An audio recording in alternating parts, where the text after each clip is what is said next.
All right, good morning, everyone. We're going to get started in just a minute if you'd like to find a seat.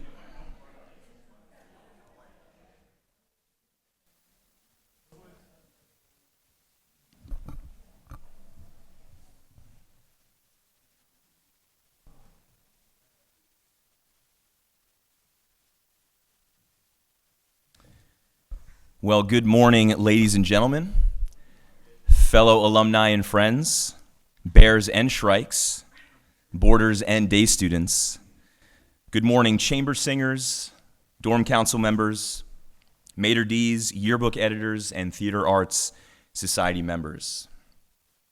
Good morning to Goldberg and Lingle's runners, Johnson and Engstrom's footballers, Eddie's chess kings, Brownworth and Singer's fast breakers, and Lockerbie and Kenny's singers.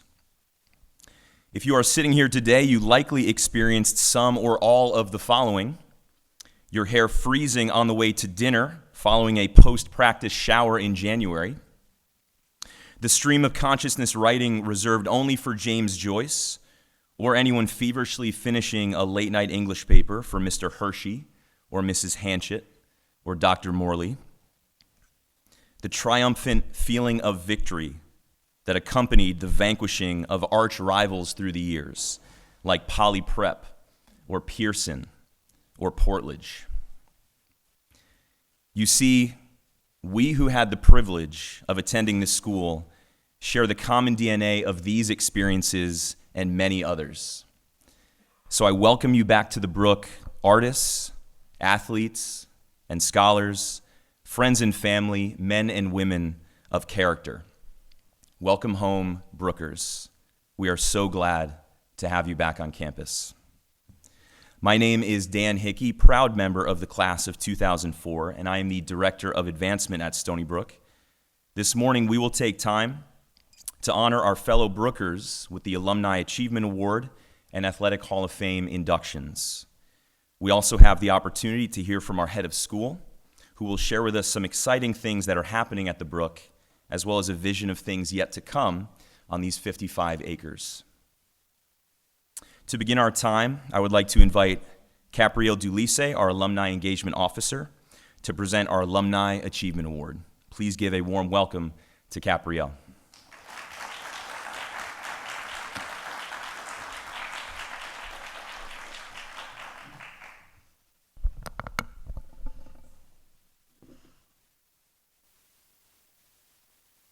Since she was 10, Christian Johnson, now Taylor, from Mississippi, knew that she wanted to be an actress.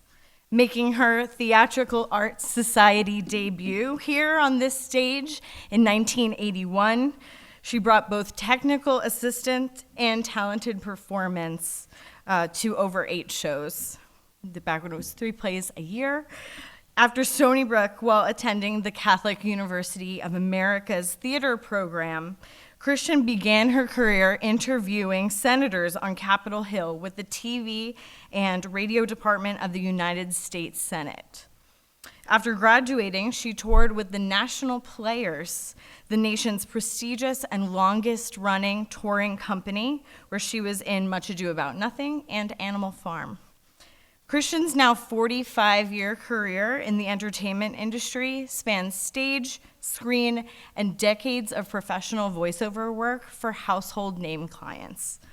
In true Brooker fashion, she has worn many hats, such as talent, producer, director, coach, casting director, vocal actor as well. She was the co-host with Phil Vischer on the Holy Post podcast for 13 years and is now the host of the podcast Documentary First and interviews fellow filmmakers and experts behind thought-provoking documentaries. She owns a production company of the same name, whose mission is to preserve the stories of military service, honor the sacrifices of those who have served, and educate future generations on the impact of war on the human condition through storytelling and documentary filmmaking. Her award-winning breakout documentary, The Girl Who Wore Freedom, tells the poignant stories of D-Day from those who experienced it firsthand. The film was finished in just 18 months. Christian has directed and produced 3 additional World War II documentary projects since.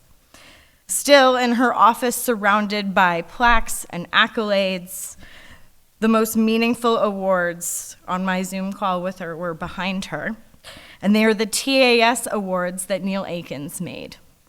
They read, Actor Who Shows the Most Promise, Best Actress, and Single Most Significant Contribution to the Theater Program. Here in Carson Auditorium, theater was a tool to teach character and not just an end to itself. Christian credits Neil Akins with giving her the opportunity to grow and succeed, and always found a way to bring teachable moments to tough situations. Just before she was to play a lead role of a quadriplegic girl in Whose Life Is It Anyway?, one of her classmates sustained an injury that led to paralysis. There was much deliberation about whether or not to go on with the show. As Christian wrestled herself, Mr. Akins asked a series of questions that continues to shape her work. Did you work hard? Did you learn anything? Then why does anyone need to see it? Christian also credits Stony Brook as the place where her faith was cemented and grounded. She learned how to talk about theology and the Bible and question and think about faith. Christian has built her life on the principles that she learned here at Stony Brook and always tries to, no matter what, employ good character before career. She notes, theater and film are just a vehicle for what God wants her to do, for everything else. He wants me to be his person in the midst of where I work. Her goal in her work is to make great art, reflecting the master artist. The salvation and restoration of God have been woven into the films, unspoken, not overt, but purposely there. The gospel permeates into her work because it's just who she is. Christian has remained an active alum of the Brook. As a recent grad, she came back to teach a middle school acting class at the Brook and directed The Star-Spangled Girl. And I've seen those pictures of the sets, beautiful. As a longtime class representative for the class of 1984, she has come to every reunion and has been so diligent in her outreach and personal connections with classmates. And I personally value my time with her as a class representative. Her yearbook entry from her senior year reads, to gain insight and understanding into the personalities of other people and present what she has learned to the public through communication is her goal. She succeeds in that goal in sharing these insights with empathy and excellence. It is now my honor to present Christian Taylor, 1984, with the 2024 Alumni Achievement Award.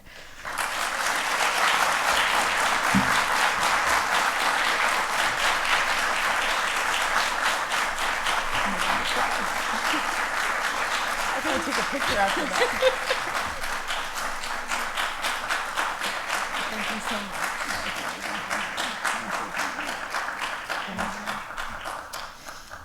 Can I say a few words? I'm not sure how I can say a few words after that. Thank you, Caprielle. I do just want to say thank you for honoring me. I was almost speechless when I got the email, simply because everything I do started here. I was an abused kid that was kind of dropped here. And I didn't want to be here. My dad says he called me every night to check on me, and I cried every phone call. So he stopped calling at night, and he would call in the morning to check on me because I was always better in the morning. And I got working suspension, I don't know how many times that first year.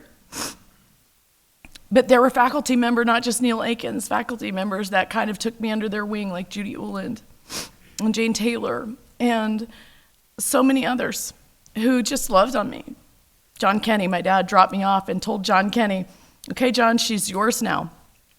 I want you to take care of her like she was your own. And he did. And I don't know where I would be without Stony Brook today. So When I look back, those 4 years for Stony Brook for me, proportionally, feel like 80% of my entire life. So to have this honor is incredibly meaningful to me. And I just want to say thank you to all the faculty that are here, the ones that are not. And I do hope that I can continue to be a meaningful part of this school. I love all of you that are new that I have met, and I do appreciate the great things that you are doing here. So thank you very much for this, and thank you all.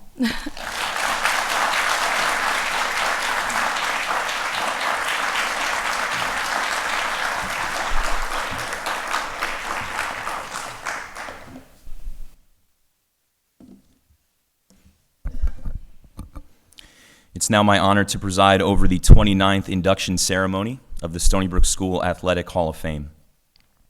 Today we welcome 2 new members into an exclusive club that represents the very best student athletes from the 102-year history of blue and white athletics. This summer, members of our Hall of Fame voted on a list of 8 nominees, with today's inductees receiving the highest number of votes. Our first inductee today from the class of 1994 is Casey O'Donnell.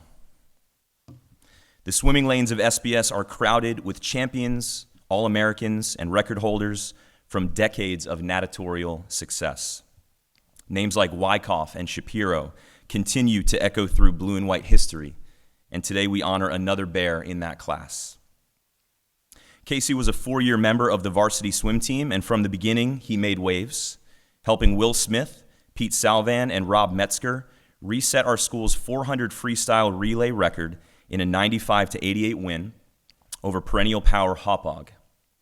Casey was a freshman that season, and he played an important role throughout as the Bears secured an undefeated season and a victory in the league championship meet. In his senior season, a year in which he served as co-captain, he wrote his name into the annals of SBS lore by joining forces on the best relay team in our school's history. Alongside Gene Cruselot, Jonathan Meltzer, and Stephen Meltzer, Casey helped win Suffolk County titles in the 200 free and 200 medley relays. That powerful quad would go on to earn the bronze medal at the New York State Championships on their way to all-county, all-state, and all-American recognition. Following his time at the Brook, Casey attended Drew University, where his leadership was immediately recognized. He would go on to become the only 4-year captain in school history. As a freshman, he broke 12 team records on the way to the Team MVP award. He repeated the MVP feat as a senior while also winning Drew's Student Athlete of the Year award. He also excelled in non-chlorinated pursuits, becoming a 3-time academic All-American. And in a sport that erases record boards with every development in suit technology, Casey remains on Drew's top 10 lists in 13 individual and relay events. When I asked Casey what memory stands out to him from his SBS swimming career, he said, standing behind the starting block at the state championship my senior year, right before my backstroke leg of the 200 medley relay, listening to the national anthem and feeling a strong sense of pride that I was part of the team representing Stony Brook and Suffolk County at the state meet. He also mentioned the impact that Stony Brook continues to have in his life. Looking back, SBS helped me develop a strong sense of self-confidence, which carried over to my success in college and medical school and helped me obtain many personal, athletic, and professional goals. Thank you for your lasting legacy on our program, Casey. Please join me in honoring Casey O'Donnell.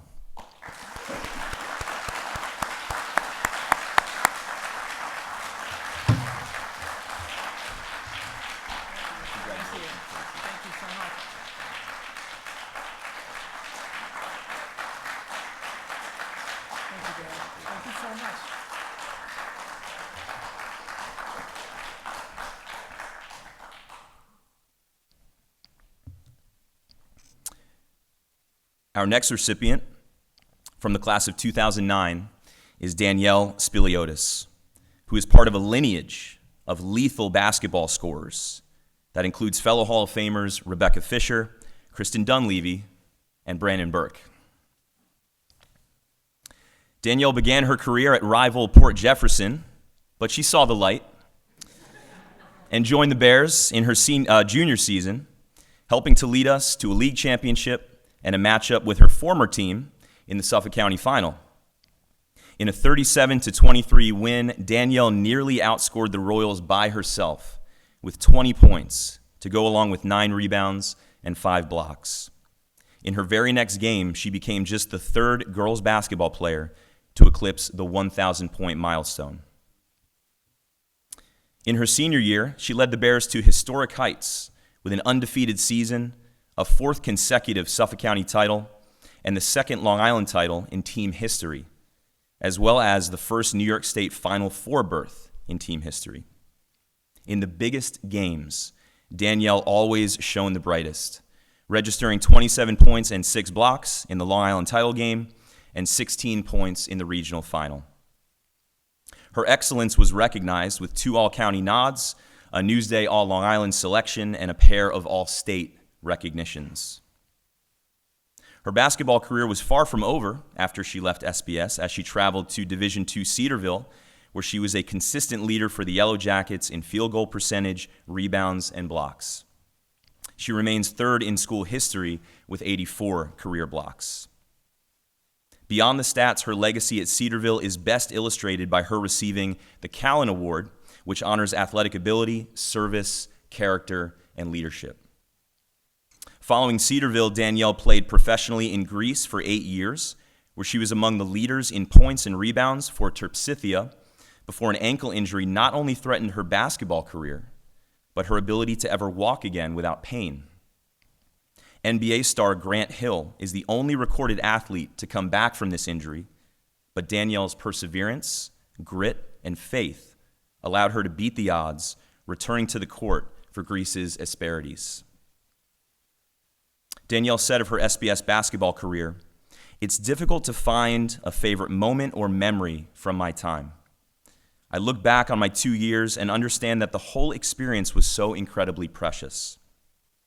Her relationship with the Singer family and playing in the state tournament stood out to her in particular in our conversation, as well as, quote, "having my twin sister next to me, playing alongside of me, and fighting for victories. It's one of the greatest gifts I could have ever received."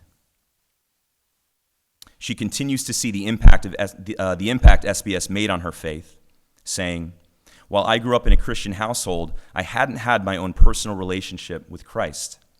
Being immersed as a boarding student, I was organically provided with a beautiful community of people. The intentionality of that community was unmatched. Whether it was faculty, staff, or students, my heart was consistently encouraged and my spirit uplifted. I felt the presence of God surrounding me in a way that I could not ignore. Being in this type of environment shifted my entire world. It was no longer just about basketball, but how I could be used through the game of basketball." Danielle continues to be used through the game of basketball as an assistant coach, first at Dartmouth and now at Central Connecticut State University. Thank you for the profound impact you had on our program and our school, Danielle. Please join me in honoring Danielle Spiliotis.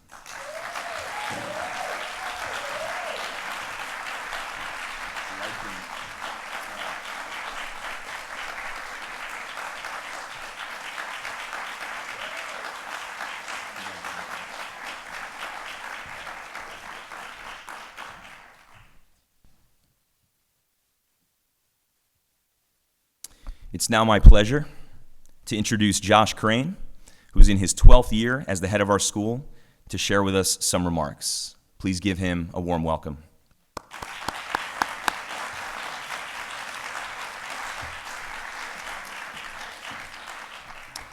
Thanks, Dan, and congratulations to our winners here this morning. So good to be with you all. Thank you for making the time to come back to the Brook. I hope it's been a good weekend for you thus far, and I hope there's more fun in store for you in these next few days. So what I wanted to do is just share a little bit about what we've been up to here and where we're going. It's been an exciting couple of years here at the Brook, an exciting 12 years to be honest, but the last 3 have been really exciting, and I'm going to share why. So I just start with just kind of setting a frame here for us. If you're familiar with the biblical story of Daniel, you'll know that Daniel was retained by 3 emperors, none of whom shared his faith. And some could say, oh, as a political move, you're kind of getting continuity there as the emperors turned over. But it really was a central fact about Daniel is that he was excellent at what he did. All of those emperors recognized, my goodness, we're going to be better off if we keep this guy around. He's really good. He's excellent. The Bible says there was an excellent spirit about him. And when I think about Stony Brook, that is how I want people to think about us. Whether they embrace the Christian faith of the Stony Brook School or not, they recognize that there's something special about that place. There's something excellent about it. And whether they believe in that faith or not, they say, I cannot imagine this region, this world, without the Stony Brook School. That's the kind of testimony that I want folks to have when they think about us. And that's what we've been pursuing. So if you haven't been here in a while and you just need a quick primer, let me give it to you just by way of numbers.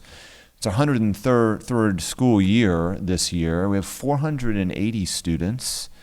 46% are boarders and 54% are day. That's a shift, certainly for those folks who haven't been here in a while, but our day population has been growing, and that's really the only place we can grow because all the beds are full. 30 different countries represented here, 9 different states, 250 students on the wait list, which is new for us and pretty exciting. The average SAT scores of our graduating class last year was 1420. That means we get an A on the SAT. That's the average for our seniors. And 45% of our graduating seniors were accepted at the top 30 schools in this country. We're a 3-time qualifier for the World Robotics Championship. And on 8/31, August 31st of last year, we launched on August 1st at 8:31 in the evening, we launched a science experiment through NASA to the International Space Station. We were one of 2 schools to do that. We were growing plants in space.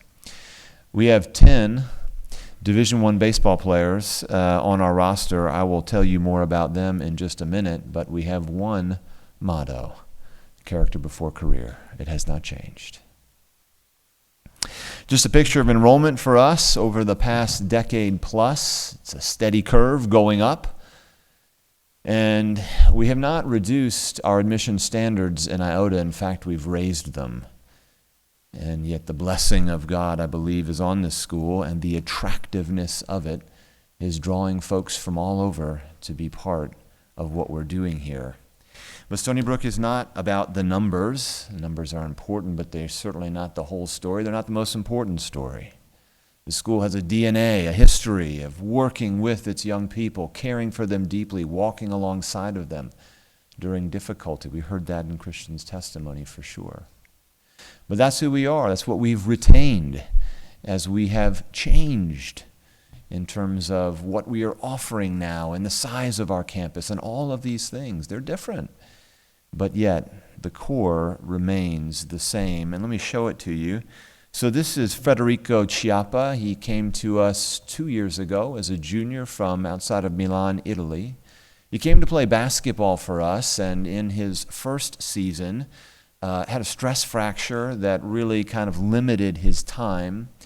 So, I came here to play basketball, but I'm a little hurt, but I'm going to keep going, and I've got my senior year. Well, lo and behold, senior year comes around, same foot injury, has to have surgery, and basically misses the year. In conjunction with that, his father becomes very ill, near death, in a coma, has to go back and spend time in Italy. His father does make it, praise God, but Federico's years here did not go as they planned. But Federico was open. He was open to the counsel and the guidance and the love and the care of our faculty, staff, and coaches here, and they invested in him and cared for him. And he wrote this testimony on Instagram, unsolicited, in June after graduating. He says, I always thank God for giving me the unique opportunity to attend the Stony Brook School. SBS will always be my second home, a place where I had the opportunity to grow up and improve, not only as a student and a basketball player, but also as a person. I'm grateful for all the memories that this place has left inside my heart and for all the lessons I've learned growing up inside this amazing community. Thank you to all the people who I've met who've impacted my experience at Stony Brook. Your support was fundamental to me and helped me face every challenge and difficulty that I had to go through far from home. Stony Brook means family. So when folks come back and haven't been here in a while, inevitably they will ask me questions about what we still do here. There's certain traditions that Brookers hold dear, and I just want to reassure some of you who may have been nervous. We still do have seated dinners, although not every night of the week. We have chapel, and we still have wooden pews in there, but big upgrade for us this year. We actually have cushions in those wooden pews, so they're a little bit more comfortable to sit in. We still wear blazers. We have work job, required sports, demerits, senior pranks, although far more tame than back in your day. And I'm here to tell you, I'm not complaining. We have a strong humanities program. There are still Hickeys, Brownworths, Lingles, and Lindsays on this campus, Anna McDonald being the Lindsay. And as you've picked up already, we still have dedicated faculty, coaches, and mentors. But we also have the following. So we have an unbelievable math program. So we offer the second highest math sequence in the country, as far as we know, only second to Phillips Exeter, and not by much. In 2024, we have 55 students taking math beyond AP Calculus, but back in 2013, the highest math course available was AP Calc BC, and we had 13 students taking it. So our students take linear algebra, multivariable calculus, math, logic, and advanced topics in math where they do research on math problems that mere mortals like myself, humanities mortals like myself, couldn't even contemplate what it is that they're up to and doing. But it is truly remarkable what has happened, the talent that has been drawn here. We've always been a strong humanities school, but I wanted to make sure that we had equal pillars, that math and the sciences were well represented and taught expertly and could give kids a pathway to learn those subjects. I talked about baseball. Let me just highlight for you the young man crossing the plate there with his hair going up and his helmet in his hand will be a first-round MLB draft pick this year. We will have scouts all over this campus looking at him and potentially some others. Baseball, we started 5 years ago, kind of an intensive, like, hey, we've got a shot here to be really good. Just some circumstances came together, and then we were intentional about it. Last year, we won the NYSE State Championship. We are the New York State Private School champs. And we did so well that we need to get out of that league so we can have some more competition. We beat Columbia Prep 13-1, and I'll never forget the third baseman before the game starts leans over to one of our players as he's walking by, and he says, "Take it easy on us." The game was over pretty quickly, but all that's to say, baseball has become an outstanding sport and a sport of excellence for us. The young man there, number 45, kind of in the background, he will be in probably the first round of the MLB draft next year. He's a junior, and he is the number one rated shortstop prospect in the country. So it's kind of crazy what we have here from a talent perspective. We've also started rowing. Crew has been great. Anna Lindsay McDonald had the vision for that program. Crew came online 3-4 years ago for us. We have actually been sending rowers to national championships, and one of our rowers got got recruited by Cal Berkeley, one of the best rowing schools in the country. So that was last year. Crew has been great for us. It's a great sport for the Stony Brook School, obviously proximity to the water. And we've really enjoyed the success of that program. Basketball's next. I think Ron White is here. He's in the back. He's our head coach. So if you haven't met Ron, please do. Great guy. So that's Ron's wife. She's not that small of a person, but she is standing in between our two Nigerian imports who are coming to us. It's Simon and Augustine. Thank you. And they are 6'6" and 6'8" respectively. And I invite you to please come back in the winter into Swanson Gym and see what it is that we're going to be accomplishing there on the hard court. Should be pretty fun. I mentioned robotics. This is a picture of one of the robots that went to the World Championship that we've been working on. We compete in a league here on Long Island that has the chance to broaden out and go to the World Championships, which we've been to 3 times. Robotics in conjunction with math and the strengthening of sciences has really taken off. Our kids are really skilled programmers and technical gurus. And we're really excited about the future of robotics. We believe that the future for us is bigger robots, longer-term projects, but we've certainly built the platform to be able to achieve that. That is a picture of the International Space Station where we did send plants up to space. As I mentioned, in that rocket, we had ABC News 7 come on campus and do a big feature on us, which was really great and good press and PR for us. That's a picture of Kelly Martin. Kelly is our new sports chaplain. We've really been working on our ministry approach here just to make sure that folks who want to grow, students want to grow in their faith, have that opportunity, have people dedicated to them. So Kelly is working alongside our chaplain, Mark Tejan. This is a snapshot, kind of live action picture of him at a Bible study in one of our faculty's homes a couple of weeks ago. About 40 kids showed up. Mostly athletes, but we had a whole bunch of different kids there. We're excited about the future with Kelly. I want to just highlight briefly for you, though, Gravitas, which is our online program. Started it 4 years ago at the height of the pandemic, and we really thought we were going to be fishing in a barrel. Just all these people would just sign up for this program. That didn't happen, but we have persevered and really excited to share with you where we are. So Gravitas is an online extension of the Stony Brook School. It is taught by Stony Brook quality faculty from across the country. Some of our teachers here will participate and teach a class or two, but the majority of our teachers come from all over the country. And so it's live instruction. This is not asynchronous material where you kind of check in once a week with a teacher. No, this is, hey, it's 8 a.m., where are you? It's time to start class. And so we started, fun fact about Gravitas, we started the program with 27 students. Well, that happens to be the number of students that we started the Stony Brook School with back in 1922. We weren't trying to do that, it just happened, and we paid attention to that and thought it was more than just a coincidence. So we're now at 100 students in our 4th year. They span the globe as well. They are from all over the place. This is one of them, Jan Starodubitz. He, in 2022, was bombed out of his school in Ukraine, and through just an amazing connection, how it happened, he got connected to Gravitas. And he had an amazing junior year on Gravitas and ended up coming here to campus for his senior year. Jan is an exceptionally bright young man with a great future. But I just wanted to share with you his testimony and see how similar it might be to the one you heard earlier. Since I've started my way in the school, Gravitas has become an integral part of my life.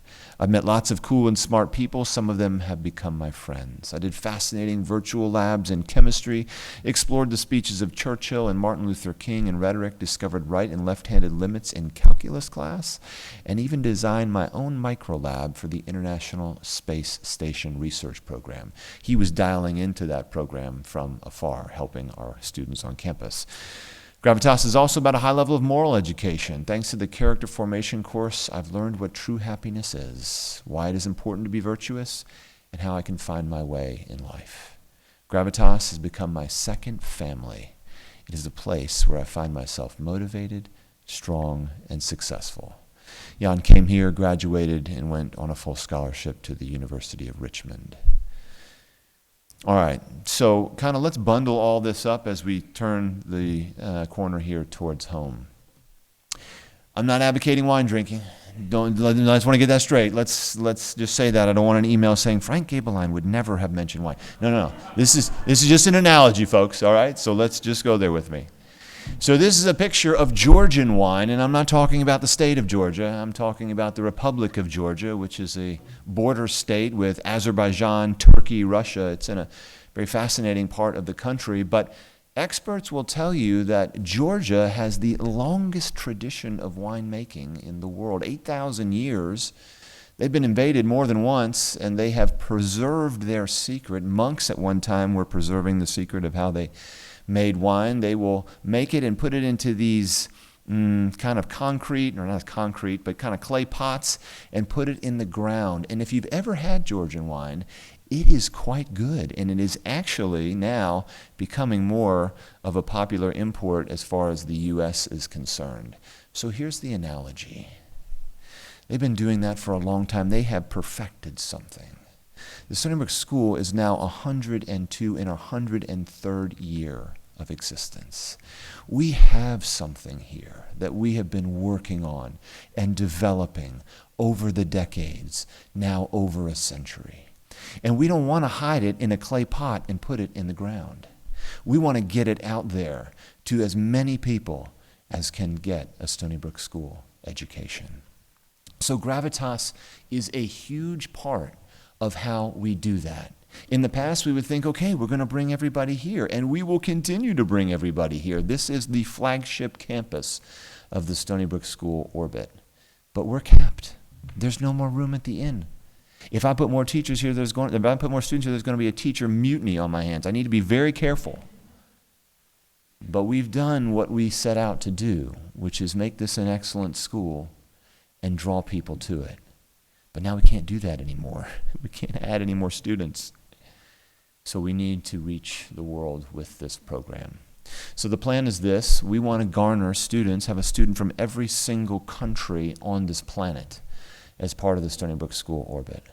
Whether they're doing that through Gravitas or they come here, we're on the offense to go out and recruit quality students from every country.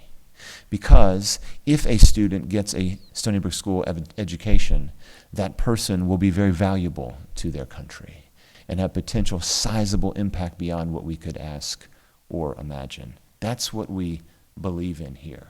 And it's starting to happen already. So I mentioned that we have 100 students. Those are students that we've largely garnered by just kind of one-at-a-timing it and going out there and recruiting students. But we've been looking for those kind of batch opportunities where they come in bunches. And this is one such opportunity. So this is a picture of Espaha in Jakarta, Indonesia. We went out there, that was in December, spoke at a conference, met with their leadership. They're an excellent school, well-funded, but they have a desire for more Western influence in their education. They want courses taught by Western teachers. They have a hard time recruiting to Jakarta, Indonesia. And if you've ever sat in a traffic jam in Jakarta, you'll know why. Oh my goodness. So they are partnering with us. This is going to start next year, working on the details of this partnership. They have 2,000 students at 5 different campuses, probably up to 500 students taking Gravitas courses in their morning, in our evening. So it'll be a recruiting effort on our part to get teachers who are wanting and willing to teach at night. We think we will be able to do that. We've been very successful recruiting teachers who want to work from home. And that program will start, and that will begin the kind of batch numbers that we have been looking at. In addition, I'd alert you to a project or a partnership that we've developed with a company out of Denver, Colorado called Lowenbro. They're a diversified company. They have a variety of different things that they do. But their CEO is in our program, in the Gravitas program. His kids are. So he said, hey, wait a minute. I don't want to be the only one having this education. I want my employees to have access to this education. So we have done a deal with them to where Gravitas is now an employee benefit for the children of the employees of Lowenbro. We think that there's a lot of legs there as well in the business world as we pitch this program. We are being aggressive about getting it out there. And we do believe that the floodgates are about to open for Gravitas. I'll finish that thought in just a second. Let me tell you about what we're doing here on campus. So if you've been coming back regularly and listening to me talk, thank you, I apologize, for the last several years. You've been hearing me talk about these buildings that we're going to build. And you might have gotten to say, this guy just keeps talking about these buildings. I don't see them. Well, fair, but now you can. So if you look behind the chapel, there's a building going up. That's Daly Hall. That will be a new dormitory for us that replaces Johnston Hall. Over 100 years old, Johnston certainly deserves a medal for withstanding 100 years of teenage boys living in it. That is a very special designation somewhere in the historical annals of this country, but it does need to come down. And Daly Hall is its replacement. We'll pick up 5 beds in a comparison, but we'll also pick up 2 faculty apartments, and they'll be nice apartments. If you've ever been in the Johnston faculty apartments, you'll know why they don't call them compensation.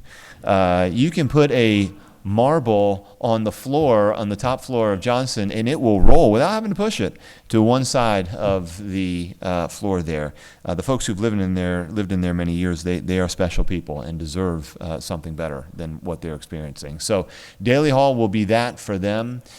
We will open this building in the fall.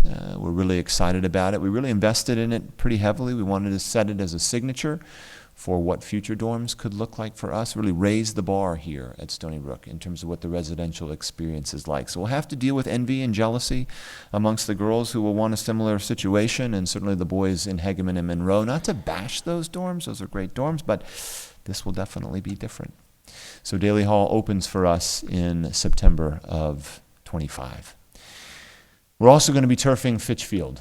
It is really hard to grow grass on that field and keep it, at a playable level. And we're pretty excited about what will come for us on the soccer pitch and lacrosse and just an all-around great field for us. So that's going to be happening starting in November. We are raising money for that, but with appropriate donations, we really feel like we're in range to be able to commit to starting that project this November to be ready for the spring season. Next thing we want to talk about, I've mentioned these athletic improvements that we're experiencing, and so it takes a lot to facilitate high-level athletes. They need workout facilities. They need practice space. And what's happened is with all of these teams wanting to get better, it used to be you picked up your mitt in baseball in March and then you put it down in May, and that was that. These kids are playing year-round. They're practicing here on Stony Brook's campus year-round. And the other sports have said, wait a minute, we want to do that too. The problem becomes, obviously, the amount of space that we can offer all these different teams. So we're going to build a new weight room to facilitate strength and conditioning. We're also going to build a new field house. We want to put a new field house right side by side to where the existing field house is, have it a mix of turf, indoor turf, and then also some hard court space. So we really can get the maximum amount of usage for our different teams to promote that excellence that we've been talking about. That project is yet to be funded. We are in the process of putting together the renderings for it, and we'll start seeking funds for that here very soon.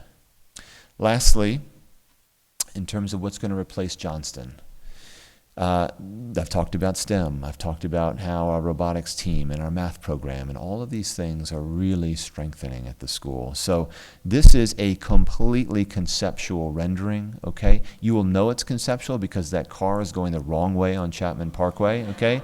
It's completely inaccurate, but it is a picture of the kind of modern feel that this building will want to have because this will be an innovative space. We'll put entrepreneurship in there. We'll do arts in there. We'll have our science labs and our math classrooms and computer science and robotics space and all those things housed in this building. This building will also give us a chance to grow the school more than we can right now. Our choke point is the size and availability of our classrooms. They're all full all day long, so we really don't have more room to grow here on this campus, as I said, but this building will give us a chance to do that. You see just some of the renderings of what the possibilities will be inside. These are a little bit different than the Memorial and Gabeline current science classrooms.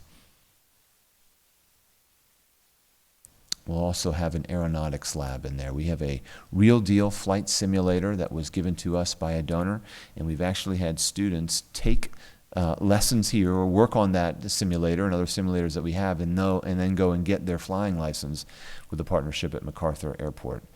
Pretty cool program that we have. So as I finish here, I want to just say this. I want to say that we have been working very, very hard at this school. We believe in its future, and we believe that the best days of the Stony Brook School are indeed ahead of it. There have been great years. It's not to denigrate the past by any means. But we have vision. We have seen what happens when investment comes into this school. We've been able to turn that investment into success for our students and for our teachers and our athletes. And that's the path we're on. And we do it not because we're looking to be prideful and puff ourselves up. We believe in a great God. And we believe that God demands excellence from his people. And when excellence shines, he gets the glory. Excellence inspires people and it honors God. And that's what we want to do with the Stony Brook School. Our motto, our beliefs, our commitment to the gospel has not changed an iota. But we are saying we can do a lot when we get the resources to be able to do these things that we have dreams and visions about. So I just invite you, if you are interested in the future of the Stony Brook School, if you care about the future of the Stony Brook School, get involved. Tell folks about Gravitas. Tell them that a Stony Brook School education is available to them, even if they don't want to move to Long Island.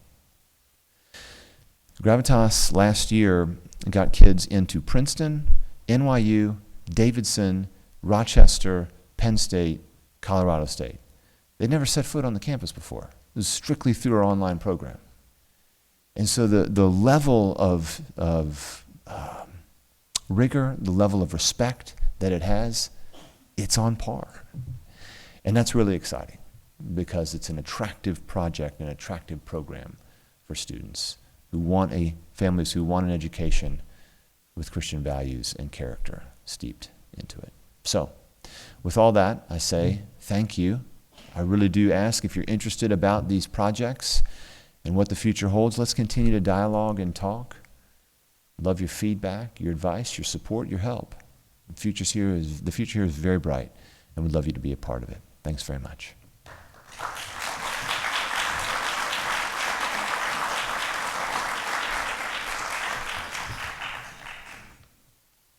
Thank you, Josh. And thank you again, everyone here, for joining us this morning. It is good to be with so many fellow Brookers. If there's anything you ever need from me or the alumni office, please do not hesitate to connect with us. We are eager to serve you, to keep you connected, to forge a relationship with you. We want you to feel like this is still your school and always will be. In that vein, please keep an eye out for more information about kind of the reinvigoration of our Alumni Association. We're a stronger school when our alumni are connected to us, so look out for opportunities to get involved. Just a few announcements as we close. Class photos will be taken right outside on the Carson steps immediately following this convocation. Gather in your classes, and we'll go through that in graduation year order. Following that, lunch will be served in Canis Commons from 12:30 to 1:30. Hope to see you over there. There was supposed to be a baseball scrimmage today, but I think the weather made the field unplayable. So there will be some campus tours that are happening after lunch. And then from 3 to 5, out on the Hollis patio is something called Bears and Bites, which will be celebrating our global SBS community. And then tonight from 7:30 to 10:30, all alumni and faculty are invited to a gathering at the Waterview in Port Jefferson. Come and go as you please. There is no formal program, just a wonderful time of fellowship. And if you need a ride, we will have shuttle buses outside of the Hollis Student Center departing at 7 p.m. And then just a final announcement. Following chapel on Sunday, right back in here from 1:30 to 4:30, we'll be screening Christian Taylor's film, The Girl Who Wore Freedom, followed by a Q&A with Christian. And I believe we have a 1-minute trailer to kind of give you a taste of that. So can you play that, Jackson? As an American, I probably know more about World War II than any other war in our history. But I had no idea how little I really knew about the soldiers that fought and died for my freedom. I knew even less about the men, women, and children they liberated. Until this D-Day. This is the D-Day that changed me. And it's where I truly learned about freedom. In Normandy, celebrations of remembrance and gratitude take place every year. French citizens bring World War II veterans and their families to Normandy to share their stories. In doing so, the French, once liberated by the Americans, liberate these soldiers in return from their oppressive memories of war. freedom is not free. It's too important to never forget. Où qu'on serait aujourd'hui, nous Français, si vous les Américains, vous n'étiez pas venus. The Americans, they are our liberator, you know. We have to thank them forever, really. The Girl Who Wore Freedom is an unconventional love story between the people of Normandy and the American GIs who freed them from German occupation that continues today. These are our stories, Normandy's stories.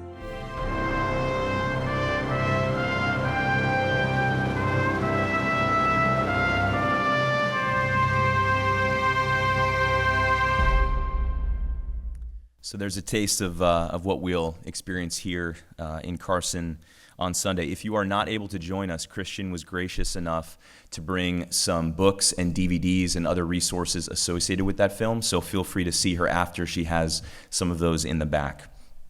Well, that's all from me for now.